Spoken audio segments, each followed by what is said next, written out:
गौरव के अनुभव का रास्ता, गौरव की अनुभूति करने का रास्ता। आ दुनिया में लाखों परिवारों एवा छे, लाखों लोग ऐसे जिनके पास में पाम नहीं है, जिनके पास में रहने को घर नहीं है, फुटपाथ पर सोते हैं। मैं तो उनसे बहुत सुखी हूं। मैं क्यों सुखी नहीं हूं? कभी आपने अपने मन में विचार किया? और मैं क्यों दुखी होने का सतत अनुभव करता हूं? क्यों मैं दुख में जीता हूं, जबकि मेरे पास में परमात्मा की कृपा है मुझ पर। कोई पूर्व जन्म में जबरदस्त मैंने धर्म की आराधना की होगी, जीव दया का पालन किया होगा कि आज मुझे इतनी सुख सुविधाएं मिली। जितनी सुख सुविधाएं मिली उसमें मैं संतुष्टि का अनुभव क्यों नहीं करता हूं? मगर होता नहीं है, होता ही नहीं है। क्योंकि ध्यान रहे, हकीकत में सुख का अनुभव करने के लिए जितने साधन चाहिए उतने मेरे पास पर्याप्त है। काल्पनिक सुख को पूर्ण करने के लिए दुनिया के सारे साधन छोटे हैं। काल्पनिक सुख की सतत अनुभूति करने के लिए दुनिया के सारे साधन मिल जाए तो भी कम है। वो हो ही नहीं सकता कभी। वो हमेशा यही विचार करता रहेगा, ये नहीं है। एक पार्षद व्यक्ति, कोई पार्षद है, वो विचार करता है कि मैं मेयर कब बनूंगा, महापौर कब बनूंगा। महापौर बनने के बाद में राजी थोड़ी होता है। एमएलए कब बनूंगा, एमएलए बनने के बाद में राजी हो जाता है। मिनिस्टर कब बनूंगा, फिर उसमें भी स्टेट मिनिस्टर बन गया तो कैबिनेट मिनिस्टर कब बनूंगा, मुख्यमंत्री कब बनूंगा। और मुख्यमंत्री बनने के बाद में सपना पूरा हो जाता है कि और सपना आगे बढ़ता है। लालसा सदा सदा आगे बढ़ती है। लालसा कार की हेडलाइट की तरह है। कार की हेडलाइट, कार चलाते हैं ना अंधेरे में, कार चलाते हैं, हेडलाइट कितनी दूर जाती है? हेडलाइट कितनी दूर जाती है? 2 किलोमीटर दूर, लगभग 100 मीटर जाती होगी, 50 मीटर, 100 मीटर। इससे ज्यादा तो क्या जाएगी? और इससे ज्यादा जाएगी तो दिखेगा क्या? जितनी देर दूर तक दिखाई देता है वो तो इतना ही है, 50 मीटर तक दिखाई देगा। लेकिन कोई कार ये तय कर ले कि मुझे अपनी हेडलाइट का जो अंतिम छोर उसे पकड़ना है, कोई कार पकड़ पाएगी? सवाल ही पैदा नहीं होता।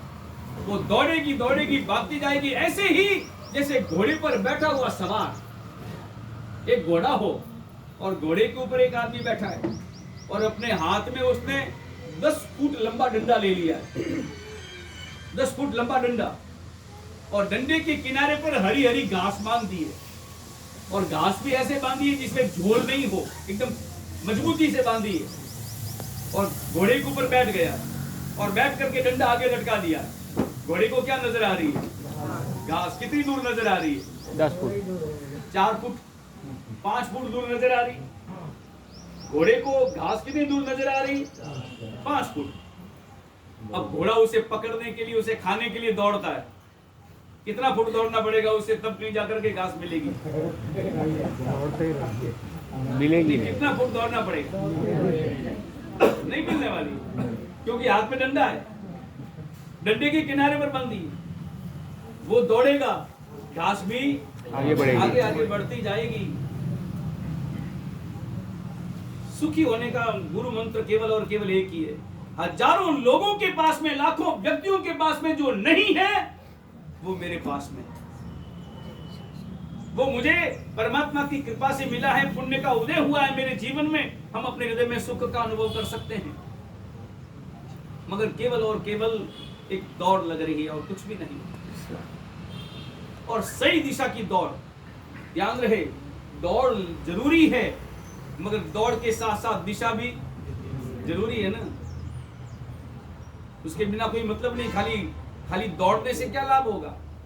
केवल दौड़ने से कोई लाभ नहीं। ऐसे ही एक व्यक्ति जैसे हवाई जहाज में बैठा, हवाई जहाज उसने खरीदा, खुद का हवाई जहाज, छोटा प्लेन, 4 सीटर,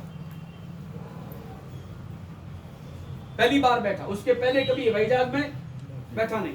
उसके पहले वो मोटरसाइकिल चलाता था, तेजी से चलाता, उसकी आदत यही, युवा था। 25 वर्ष की उसकी उम्र थी। ये मोटरसाइकिल भी चलाता तो आजू बाजू के सब लोग डरते, वो इतनी स्पीड से और इतनी इस प्रकार से वो निकालता। स्पीड के प्रति उसके हृदय में बड़ा प्रेम। तो नया नया प्लेन खरीदा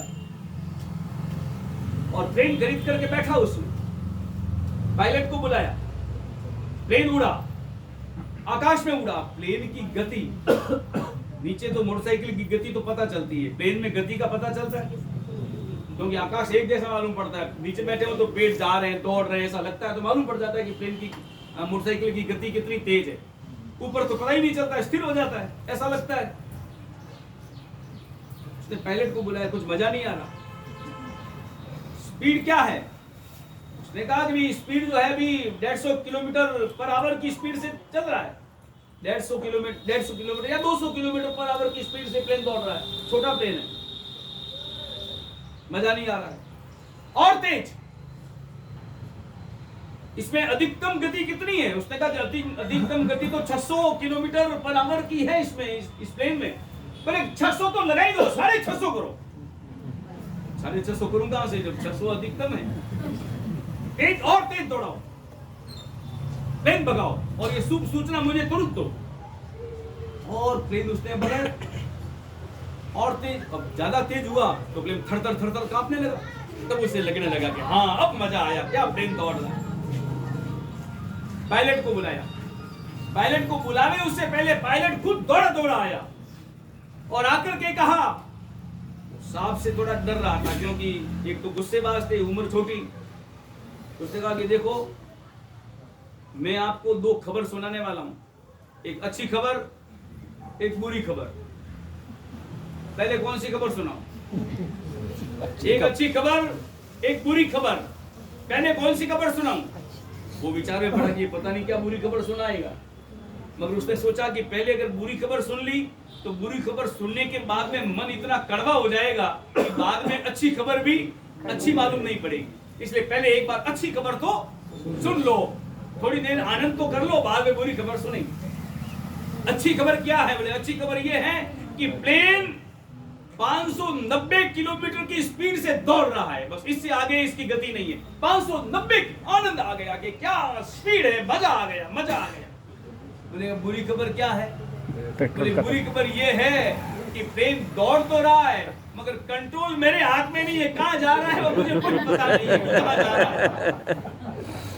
आउट ऑफ कंट्रोल है, गति है मगर दिशा गायब। हमारे जीवन में क्या है? कभी आपने अनुभव किया, विचार किया, गति है या दिशा है या दोनों है? गति है, दिशा। और ध्यान रहे, दिशा के अभाव की गति पता नहीं आपको कहां ले जाएगी। पल भर के लिए अगर दिशा सही नहीं है तो गति 0 होगा, अच्छा है, कम से कम वहीं तो वहीं टिके तो रहेंगे। और अगर दिशा सही है तो गति थोड़ी होगी तो भी चलेगा, क्योंकि आप सही दिशा में आगे तो बढ़ रहे हैं। कभी आपने विचार किया कि आपने गति के बारे में बहुत सोचा है, दिशा के बारे में क्या सोचा? ગતિની બાબતમાં તો બહુ વિચાર કર્યો, પણ તમારા જીવનની દિશા કઈ હોવી જોઈએ? दिशा कौन सी होनी चाहिए? हमने एक मीटिंग भी आप करते हैं ना, कभी मीटिंग करते हैं तो आप एजेंडा बनाते हैं, मीटिंग करते हैं तो एजेंडा बनाते हैं कि आप पहले नंबर पे ये विचार करेंगे, दूसरे नंबर पे ये विचार करेंगे, फिर ये विचार करेंगे। हमारे अपने जीवन का एजेंडा क्या है? आपने कभी बनाया अपने जीवन का एजेंडा? मेरे जीवन का एजेंडा क्या है? मेरे जीवन में मुझे क्या क्या करना है? संसारी लोग हैं, आप विचार कर सकते हैं मेरे जीवन में मुझे दुकान करना है, मुझे मकान बनाना है, मुझे शादी करनी है, मुझे परिवार का विस्तार करना है, मुझे आभूषण खरीदने हैं, मुझे बंगला बनाना है, मुझे ये करना है। ये जीवन का कंप्लीट एजेंडा पूरा हो गया। ये काम तो आपने लाखों भावों में लाखों बार किया, हर भाव में यही काम तो किया। और काम क्या किया है? हर भाव में, गई जन्म में भी यही काम किया, उसके पहले जन्म में भी यही काम किया, खाना पीना, मकान उठाना, बनाना, परिवार का विस्तार करना, संसार के भोग, इंद्रियों का भोग, काम पूरा, फिर जीवन, फिर मृत्यु, फिर नया जीवन, फिर मृत्यु, फिर नया जीवन, फिर मृत्यु। वही चक्र लगातार चल रहा है। जीवन का एजेंडा क्या है? हमारे जीवन का एजेंडा क्या है? हम जब यहां से विदा हों, विदा तो होना पड़ेगा, विदा होना पड़ेगा। आज नहीं तो कल, कल नहीं तो परसों। विदाई का क्षण नहीं पता है, लेकिन ये पता है कि विदाई होनी है। तारीख पता नहीं है, वार पता नहीं है, लेकिन ये तय है कि 7 वारों में से एक वार है। अब हमारे भाग्य में शनिवार है या मंगलवार है ये नहीं पता, लेकिन वार तय है, तिथि वार सब कुछ तय है। दिन में जाएंगे कि रात में ये पता नहीं है, मगर जाएंगे दिन या रात में। जब विदा होने इस शरीर को छोड़ देंगे, उस वक्त में साथ क्या लेकर के जाएंगे? कभी आपने वो विचार किया? हम वो सामान इकट्ठा करने में लगे हैं, रात और दिन वो सामान इकट्ठा करने में लगे हैं जिस सामान को छोड़ करके जाना है। वो सामान इकट्ठा कब करोगे? जो सामान साथ में लेकर के जाओ, उसके बारे में कब विचार करोगे? यहां से 3 दिन की यात्रा के लिए आप पालिताना जाते हैं, जाते हैं कभी कभी यात्रा। अभी विदेश जाकर के आ गए, हाँ, विमल चंद जी विदेश जाकर के आए, वहीं बैठे बैठे कोरबा की प्रतिष्ठा देखी।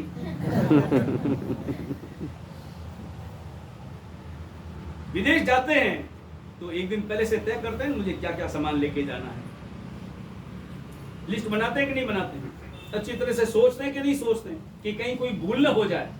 मुझे ये सामान लेके जाना है, ये पैसा लेकर के जाना है, सब लेकर के जाते हैं कि नहीं जाते हैं?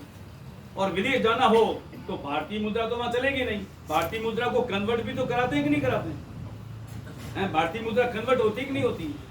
डॉलर में कन्वर्ट करानी पड़ती है ना, क्योंकि वहां पर कौन डॉलर ही चलेगा, वहां पर दूसरी मुद्रा तो चलेगी नहीं। यहां से जब रवाना होंगे उसकी तैयारी कब करेंगे? और उसकी तैयारी का समय कौन सा है? उसकी तैयारी का समय कौन सा है? कोई बता सकता है कि मेरा अंतिम समय कब है? कोई नहीं बता सकता। उसकी तैयारी का समय हम तैयारी करेंगे कब, और वो सामान इकट्ठा करेंगे कब, वो जो साथ में लेकर के जाएंगे, और वो करेंसी कब इकट्ठा करेंगे जो करेंसी वहां पर चलेगी। यहाँ की करेंसी चलेगी क्या? ना कोई बिलासपुर वाला कोई विशिष्ट आदमी हो तो बात एक अलग है। हाँ, ऐसा हुआ। बिलासपुर का एक विशिष्ट व्यक्ति, उसने विचार किया कि मैं तो सारी करेंसी वहां लेकर के जाऊंगा। उसने पहले से ही सारी करेंसी जमा करा दी, और योग प्रयोग ऐसा, उसने ऐसा यमराज के साथ में दोस्ती निभाई, यमराज को ऐसा पटाया, और पटा पटू करके सारी करेंसी ले गया साथ में,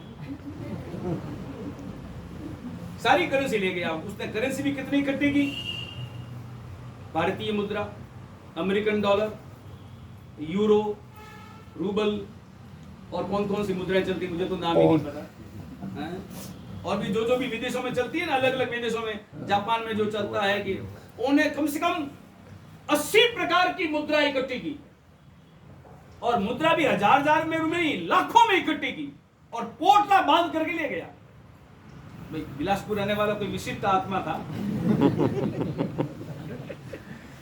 ले गया, और नींद से उठा, सुबह सुबह उठा तरो ताजा। उसने विचार किया कि चलो चाय पी लेते हैं। तो चाय क्या मिलेगी कि सामने सामने मिलेगी, तो गया वहां, एक कप चाय, लेकिन पहले मुद्रा लाइए। बोले मुद्रा ये लीजिए 100 रुपए, पहले भारतीय मुद्रा। बोले ये मुद्रा यहाँ नहीं चलती। डॉलर लीजिए, ये मुद्रा यहाँ नहीं चलती। यूरो लीजिए, ये मुद्रा यहाँ नहीं चलती। रूबल लीजिए, ये मुद्रा यहाँ नहीं चलती। तो यहाँ क्या चल? सोने की मुद्रा लीजिए, सोने की मोहर लीजिए, ये मुद्रा यहाँ नहीं चलती। चांदी लीजिए, मुद्रा नहीं चलती। हीरा पन्ना मानक मोती लीजिए, नहीं चलती। वो बड़ा उदास हो गया कि दुनिया की कोई करेंसी यहाँ पर नहीं चल रही, न हीरा पन्ना चल रहा, लेकिन यहाँ पर कौन सी मुद्रा चलती है? बोले यहाँ पर तुमने धर्म कितना किया, समय कितनी की, पूजा कितनी की, भक्ति कितनी की, प्रतिक्रमण कितना किया, दानशील तप, भाव, ये सब क्या किया, वो मुद्रा यहाँ पर चलती है, वो मुद्रा यहाँ पर लाओ। वो बैठ करके रोने लगा, चीखने लगा, चिल्लाने लगा। मैं जिंदगी भर जिस मुद्रा को इकट्ठी करने में लगा रहा, वो मुद्रा यहाँ नहीं चल रही, और जो मुद्रा यहाँ चल रही उसे प्राप्त करने के लिए पूरी जिंदगी मेरे पास में पड़ी थी, मगर मैंने जिंदगी का उपयोग न दान किया, न शील का पालन किया, न तप, न भाव, भोगों में डूबा रहा, इंद्रियों की लालसा में भागता रहा, और केवल इस मुद्रा को इकट्ठी करने में लगा रहा। और ये मुद्रा तो कागज के टुकड़े हो गए, यहाँ पर काम नहीं आने वाली। वो मुद्रा इकट्ठी कब मैं करूंगा, अब मैं क्या करूं। अब वो रोने लगा, चीखने लगा, वो मुद्रा वहां, ये मुद्रा यहाँ चलने वाली है। रात दिन जिसे इकट्ठा करने में लगे हैं, उस मुद्रा को, उस द्रव्यों को, उन पदार्थों को जिसे छोड़ करके जाना है, जो साथ चलेंगे, उसे इकट्ठा करने में आपका पुरुषार्थ कब लगेगा, कब हम जागरूक बनेंगे, कब हमारी आंखें खुलेगी।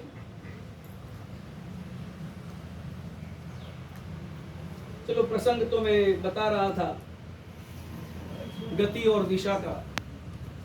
दिशा महत्वपूर्ण है, गति और दिशा, इन दोनों में महत्वपूर्ण क्या है? दिशा महत्वपूर्ण है। गति कम होगी तो चलेगा, तेज होगी तो चलेगा, मगर दिशा सही चाहिए। दिशा आत्मा की चाहिए, दिशा धर्म की चाहिए, दिशा परलोक की चाहिए, दिशा स्वयं के भविष्य की चाहिए।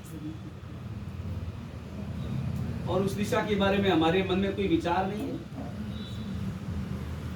कोई विचार नहीं। कभी आपने चिंतन भी नहीं किया। इतने घर यहाँ पर है, अपने जैन समाज के घर कितने, श्वेतांबर समाज के घर कितने। यहाँ ये भेद नहीं करना कि मंदिर मार्गी कौन है, कि स्थानकवासी कौन है। अभी हम कोरबा में जाकर के आए, कोरबा में कौन मंदिर मार्गी, कौन स्थानकवासी, हमको पता ही नहीं चला, क्योंकि सबके सब हाजिर, सबके सबकी उपस्थिति। परमात्मा की जब अंजनशिला का हो रही थी, अंजनशिला का में हमने कहा था कि सभी व्यक्तियों को अंदर आना है तो पूजा के कपड़ों में ही आ सकते हैं, अन्यथा नहीं। सारे के सारे लोग पूजा के कपड़ों में अंदर। मैंने कहा कौन मंदिर मार्गी, कौन स्थानकवासी। मैंने कहा इस लेबल को बिठाओ, ये लेबल चाहिए नहीं, हमें केवल और केवल एक ही लेबल रखना है कि हम परमात्मा महावीर के अनुयायी हैं, हम केवल जैन हैं, बस यही तो लेबल चाहिए। अन्य लेबल अपने भीतर में रखो। वो भाव, वो वातावरण। इसलिए कोरबा का तो अपने आप में एक इतिहास बना, आपने तो देखा ही, क्योंकि अधिकतर लोग सुबह 6 बजे दुकान बोले पूजा करने पहले की बोले ना, सुबह 6 बजे दुकान की बात है। भाव, अपने अंतर के भाव। मूल बात ये है कि हम ये मानते हैं कि हम सभी परमात्मा महावीर के अनुयायी हैं। स्थानकवासी मंदिर मार्ग के तो देखो, जिस परिवार को जो गुरु भगवंत मिल गए उस तरह के वातावरण में ढल गए, बस। बाकी इसमें कोई अनिवार्यता कुछ भी नहीं। बाकी तो सब आखिर है तो सब परमात्मा महावीर की संतान, हम सब परमात्मा महावीर के अनुयायी हैं। और भेद है क्या? स्थानकवासी मंदिर मार्ग में 99% बातें तो सारी एक है, केवल 1% का भेद है। मुपत्ति बांधना है या हाथ में रखना, यही तो भेद है। मुपत्ति रखने में कहाँ समस्या है? फर्क तो इतना ही है ना। पुराने जमाने में कोई पैर रखते थे, कान पे रखते थे, कोई जेब में रखता है, बस इतना ही तो अंतर है। मुपत्ति कोई बांध के रखते हैं, कोई हाथ में रखते हैं। मुपत्ति के उपयोग का तो विधान शास्त्र में है ही। इसलिए भेद कहाँ है? एक होकर। लेकिन कभी आपने विचार किया कि अपना समाज बिलासपुर में इतना बड़ा है, कम से कम 50 घर तो हैं, 120 घर, 120 घरों की बस्ती, और अभी तक आपने कभी केवल और केवल स्वयं की दुकान के बारे में विचार किया, खुद के मकान के बारे में विचार किया, मकान के फर्नीचर के बारे में विचार किया? बस सेल्फिश, सबके सब सेल्फिश पर्सन हो गए। कभी अपने समाज के बारे में कभी विचार नहीं किया। हमारा धर्म कैसे सुरक्षित रहे, हमारे बच्चों के संस्कार कैसे सुरक्षित रहे, और उनके हृदय में धर्म का वातावरण कैसे पैदा हो। परमात्मा के मंदिर में जाएंगे, परमात्मा के दर्शन करेंगे, परमात्मा का स्मरण करेंगे, परमात्मा के रूप का, परमात्मा के गुणों का स्मरण करेंगे और अपने जीवन को धन्य बनाएंगे, जीवन में परिवर्तन लाएंगे। वो विचार आपके हृदय में क्यों नहीं आया? हम अपने बंगले के लिए लाखों करोड़ों रुपए खर्च कर सकते हैं, एक एक व्यक्ति कर सकता है, तो क्या सब मिलकर के एक छोटा सा परमात्मा का मंदिर नहीं बना सकते? सब मिलकर के क्या एक छोटा सा उपास्य नहीं बन सकता? अभी मैं गुजराती समाज में जाके आया, बहुत सरस, ત્યાં ઘમંડ બનાવેલું છે ત્યાં નીચે હોલ ઉપર હોલ બહુ સરસ અને ત્યાં સાધુ સંતોને રોકાવાની બહુ સરસ વ્યવસ્થા सब मिलकर के घरों जो घरों सब બધા ઘર પાસે પાસે છે ને એટલે વ્યવસ્થિત થાય ને तो हमारे हृदय में ये विचार क्यों नहीं आया एक विचार का मतलब ये हुआ हमारे अंदर में एक रुचि प्यास पैदा होनी चाहिए प्यास प्यास किसको कहते हैं आपको मालूम प्यास का अनुभव आपने कभी किया प्यास का अनुभव आप लोग करते नहीं है क्योंकि प्यास लगने से पहले पानी पी लेते हैं प्यास का अनुभव कहां से हो प्यास का अनुभव वो करता है जब दोपहर के 12 बजे हो और 10 बजे भोजन कर रखा हो और पानी मिला नहीं हो और पानी दिखाई देता न हो न घड़ा हो पास में न पानी दिखाई देता हो जंगल हो उस व्यक्ति को याद आती है पानी पानी पानी वो पानी कब मिलेगा और जब कोई दूसरा व्यक्ति कोई दूसरी बात करे तब कहे छोड़ मुझे केवल पानी की बात कर मुझे केवल पानी ला बस और कुछ नहीं वो प्यास जब आपके हृदय में पैदा होगी ना तब परमात्मा का मंदिर बनता है कि मैं तो भी पहुंच जाऊंगा मुझे जीत भी मिल जाएगी माला पहना दी जाएगी मगर माला पहनाने का मजा अकेले में है या लोगों के बीच में है लोगों के बीच में नहीं कभी अपने यहाँ पर बहुमान होता है ना बहुमान माला से होता है माला से होता है बहुमान यहाँ पर 100 लोग बैठे हों और उनके सामने माला पहना हो तब मजा आता है या कमरे में 2 जने बैठे हो और उसमें माला पहना हो तो मजा आता है कभी तो मजा आता है और उसमें भी अगर कोई उल्टी सीधी बात करनी हो कि तुमने ये खराब काम किया किसी की गलती बतानी हो वो एकांत में बताने में सुनने वाले को अच्छा लगता है या 500 आदमियों के बीच में सुनाओ तो अच्छा लगता है वहां एकांत चाहिए अनुभव उल्टा है कि नहीं एकदम गलती की बात हो तो एकांत चाहिए प्रशंसा की बात हो सबके सामने खरगोश ने विचार किया कि क्या मजा आएगा मैं अकेले में वहां पर माला पहन लूंगा नहीं हारने वाला सामने चाहिए हारने वाला रोएगा तब जीतने वाले को मजा आता है इसलिए उसने विचार किया कि कछुए को आने दो धीरे धीरे आने दो तो मैं क्या करूं तो मैं ठंडी छांव में बैठ जाता हूं नीम का पेड़ था ठंडी हवा चल रही थी गर्मी का मौसम था तो पेड़ से टिक करके बैठ गया और टिक करके बैठ गया और इंतजार करने लगा किसका इंतजार करने लगा कछुए का इंतजार करने लगा और फिर एकदम टेक करके बैठ जाओ तो थोड़ा अलग अनुभव होता है कि नहीं होता है कुर्सी वालों को पूछ लो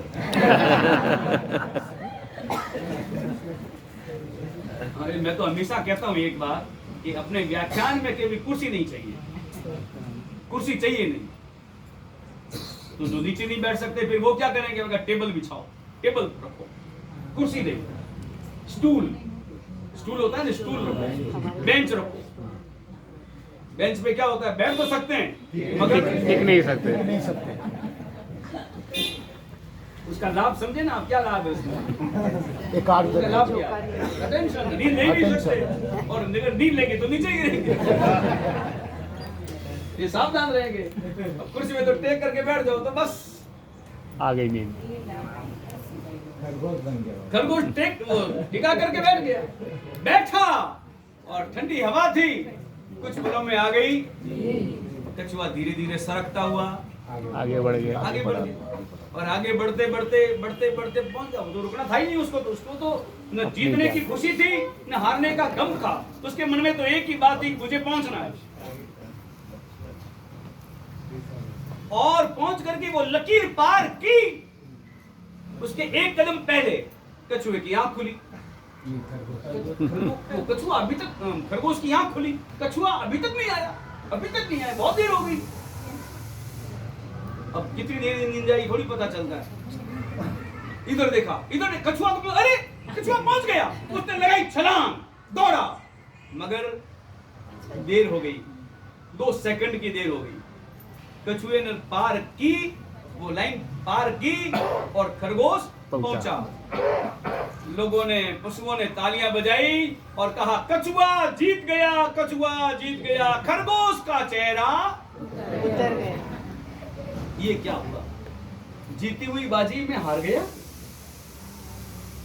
बड़ी प्रशंसा हुई अखबारों में बड़ी बड़ी हेडलाइन कछुआ जीत गया खरगोश हार गया रोते हुए खरगोश का चेहरा दिखा अखबारों में प्रिंट हुआ, और कछुआ एकदम प्रसन्न चित्त फूल मालाओं से लदा हुआ खरगोश को अब न खाने में मन न पीने में मन। अब खरगोश ने कहा ये तो मामला गड़बड़ हुआ, अब मुझे वापस इस घाव को भरना पड़ेगा। उसने कहा कि दोबारा प्रतियोगिता आयोजित करनी है। कछुए के पास में गया कि अब दोबारा अपने को प्रतियोगिता आयोजित करना है। कछुए ने कहा कि मुझे मूर्ख समझाए, कि एक बार मैं जीत गया तो जीत गया, अब मुझे पता है कि मैं जीतने वाला नहीं हूँ, जीत गया, तुमने नींद ली, मैं जीत गया, अब मैं क्यों वापस प्रतियोगिता में भाग लूं। लेकिन खरगोश रोने लगा, खूब रोया। एक बार मेरे साथ कर ले।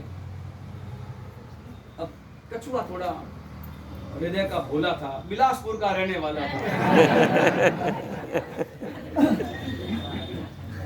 भोला भाला था, सीधा साधा था एक। वो समझ गया कि हारना तो है ही, मुझे अगर प्रतियोगिता में भाग लूंगा तो हारूंगा, लेकिन फिर भी मन में आया कि चलो खरगोश, कम से कम खरगोश प्रसन्न तो हो जाएगा। और उदार व्यक्तियों की एक विशेषता होती है, वो दूसरों को सुखी करके, दुख उठा करके भी दूसरों को सुखी करते हैं और दूसरों को सुखी करके आनंद का अनुभव करते हैं। और इस उदाहरण को अपने परिवार में लागू करना, अपने समाज में भी लागू करना और अनुभव करना कि हम दूसरों को दुख देकर सुखी होते हैं या दूसरों को सुख देकर सुखी होते हैं। और उसमें भी अंतर, हम दुख उठा करके भी दूसरों को सुख देते हैं, वो सुख अपने आप में अद्भुत होता है, वो सुख सामान्य नहीं है। आप भोजन करते हैं, कभी रेल में बैठे हो, डिब्बा साथ में हो, गाड़ी रुकी हो, स्टेशन पर उतरे हो, डिब्बा आपने खोला, 5 रोटियां हैं आपके डिब्बे में और 5 रोटी की भूख है, खाने के लिए आपने कोड़ तोड़ा हो और सामने एक भिखारी बैठा हो और भिखारी बड़ी ललचाई नजरों से आपको देख रहा हो और एक नजर से आपको देखता है, एक नजर से रोटी को देखता है। भूखा है बेचारा, बहुत दिनों का भूखा है और आपने देखा, वो देख करके दया आई, करुणा पैदा हुई। भगवान महावीर के संस्कार हैं, एक रोटी दी और उसे दे दी, सब्जी के साथ दे दी और आप उसे देखने लगे। अब खाने का मन नहीं, उसे देखने का मन, और उसने रोटी ली, क्या भावों से ली, अरे मुझे रोटी मिली, मुझे रोटी मिली, और वो रोटी धड़ाधड़ खा गया, मगर एक रोटी खाने पर भी उसका पेट नहीं भरा। उसने फिर देखा, आपने दूसरी रोटी दे दी और आप इतने उदार कि तीसरी, चौथी, 5वीं रोटी भी दे दी और वो 5 ही रोटियां खा गया और एकदम तृप्त हो गया, उसके चेहरे पर आनंद की छाया। आप भूखे और उसने अपना पेट पूरा भर लिया, आपने भरा। अनुभव करना, वो रोटियां आप खाते तो ज्यादा आनंद का अनुभव होता, या जो आपने 5 रोटियां दे दी, भूखे रहे तब भी आपको ज्यादा आनंद मिला। आनंद ज्यादा किसमें मिलता है? भूखे रहने में। देख करके जो आनंद मिलता है वो अपने आप में अद्भुत होता है, जिंदगी भर याद रहता है। वो भूख आपको सताती नहीं, बल्कि वो भूख आपको एक तरह से आशीर्वाद देती है। देख करके समाज वो प्रगति करता है, परिवार भी वो प्रगति करता है जो अपने लोगों को खुद दुख उठा करके भी उनको सुखी करने का प्रयत्न करते हैं, उनका दुख दूर करने का प्रयत्न करते हैं। वो समाज प्रगति करता है, वो परिवार प्रगति करता है। वो कछुआ